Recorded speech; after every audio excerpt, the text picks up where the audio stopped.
പൂർണ്ണതയില്ലാത്ത എൻ്റെ ജീവിതം പൂർത്തീകരിക്കാനാകാതെ ജീവിതത്തിൻ്റെ അഗാധഗർത്തങ്ങളിൽ ഞാൻ കാലിടറി വീണു. അറ്റമില്ലാതെ മരുഭൂമിയിലൂടെ ലക്ഷ്യമില്ലാതെ ഞാൻ നടന്നു തളർന്നു. എൻ്റെ ജീവിതം വെറും ശൂന്യമാണെന്ന് ഞാൻ തിരിച്ചറിഞ്ഞു. ആ ശൂന്യതയിലെ ഇരുട്ടിലൂടെ എങ്ങോട്ടെന്നില്ലാതെ ഒഴുകി നീങ്ങുമ്പോൾ ദൂരെയായി ചെറിയ പ്രകാശം എനിക്ക് കാണാൻ കഴിഞ്ഞു. ഞാൻ അടുത്തേക്ക് ചെന്നപ്പോൾ പതിയെ ആ നുറുങ്ങവട്ടം എന്നെ വലയം ചെയ്തു.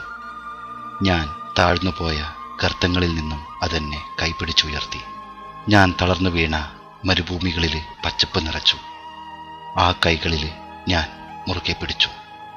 ആ പ്രകാശം എന്നെയും കൊണ്ട് മെല്ലെ മെല്ലെ ഉയരങ്ങളിലേക്ക് പറന്നു. ഓരോ വീഴ്ചകളിൽ നിന്നും ഉയർന്നുകൊണ്ടിരിക്കുമ്പോൾ ഞാനൊരു നിമിഷം പുറകിലേക്ക് നോക്കി. അപ്പോഴേക്കും പാതി വഴിയിൽ ഉപേക്ഷിച്ച് ആ പ്രകാശം മറഞ്ഞു കഴിഞ്ഞിരുന്നു. പതിയെ പതിയെ താഴേക്ക് പതിച്ച ഞാൻ വീണ്ടും ശൂന്യതയിലെത്തി. എന്നിൽ നിന്നും അകന്നുപോയ വീണ്ടും പൊള്ളുന്ന മണൽപ്പരപ്പിലൂടെ ഞാൻ അലഞ്ഞു. എനിക്ക് മുന്നിൽ വീണ്ടും ഗർത്തങ്ങൾ രൂപപ്പെട്ടു. ഞാൻ തേടുന്ന വെളിച്ചത്തെ എനിക്കെവിടെയും കണ്ടെത്താനായില്ല.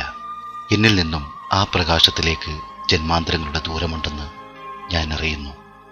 ജന്മങ്ങളിൽ നിന്നും ജന്മങ്ങളിലേക്ക് പുനർജനിക്കുമെങ്കിൽ കാത്തിരിക്കും നിനക്കായി ഒരിറ്റ കണ്ണീരിൻ്റെ നനവോടെ.